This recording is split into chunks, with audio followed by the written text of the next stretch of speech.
Ladies and gentleman, ನಾಯಕತ್ವ ಬದಲಾವಣೆಯ ಮುಂದುವರೆದ ಭಾಗದಂತೆ ಕೈ ಶಾಸಕರು ಫಾರಿನ್ ಟೂರ್ ಪಾಲಿಟಿಕ್ಸ್ ಜೋರಾಗಿದೆ. ಇವತ್ತು ಕೆಲ ಶಾಸಕರು ಫ್ಲೈಟ್ ಹತ್ತೋದಕ್ಕೆ ರೆಡಿ ಆಗಿದ್ದಾರೆ. ಆದರೆ ಕೆಲ ಶಾಸಕರು ಕೈ ಕೊಟ್ಟಿದ್ದು ಯೂ ಟರ್ನ್ ಹೊಡೆದಿದ್ದಾರೆ.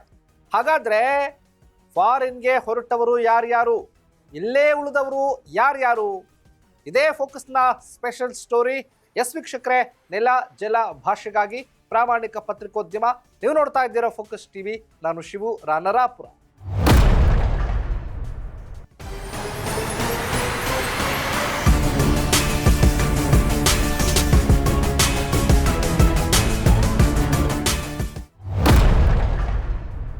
ಪವರ್ ಶೇರಿಂಗ್ ಫೈಟ್ ಬಿಸಿ ಇರುವಾಗಲೇ ಶಾಸಕರ ಫಾರಿನ್ ಟೂರ್ ಸದ್ದು ಮಾಡ್ತಾ ಇದೆ.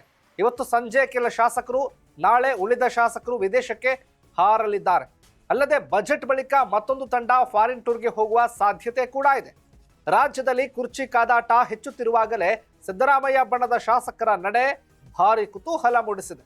ಆಸ್ಟ್ರೇಲಿಯಾ, ನ್ಯೂಜಿಲೆಂಡ್ಗೆ ತೆರಳೋದಕ್ಕೆ ಮೊದಲು ಹೊರಟಿದ್ದು 35ಕ್ಕೂ ಅಧಿಕ ಶಾಸಕರು. ಆದರೆ ಈಗ ಕೇವಲ 20 ಶಾಸಕರು ಮಾತ್ರ ವಿದೇಶಕ್ಕೆ ಹೋಗ್ತಾ ಇದ್ದಾರೆ ಎನ್ನಲಾಗ್ತಾ ಇದೆ.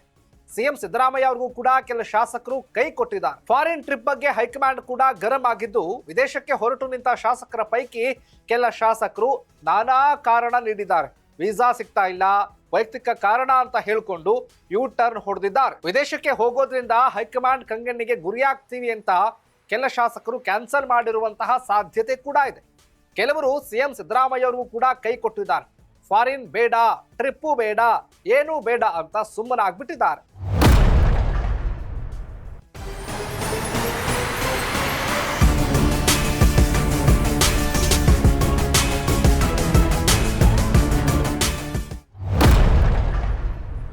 ಸ್ವಂತ ಖರ್ಚಿನಲ್ಲಿ ಪ್ರವಾಸ ಮಾಡೋಕೆ ಯಾರ ಅನುಮತಿಯೂ ಕೂಡ ಬೇಕಿಲ್ಲ ಎನ್ನುತ್ತಾ ಕುಟುಂಬ ಸಮೇತ ಕೆಲ ಶಾಸಕರು ಬ್ಯಾಗ್ ಪ್ಯಾಕ್ ಮಾಡಿಕೊಂಡು ಫ್ಲೈಟ್ ಹತ್ತೋಕೆ ಸಜ್ಜಾಗಿದ್ದಾರೆ. ಒಟ್ನಲ್ಲಿ ಕುರ್ಚಿ ಫೈಟ್ ಬೆನ್ನಲ್ಲೇ ಫಾರಿನ್ ಟೂರ್ ರಾಜಕಾರಣದಲ್ಲಿ ಭಾರಿ ಸಂಚಲನ ಸೃಷ್ಟಿ ಮಾಡಿತ್ತು.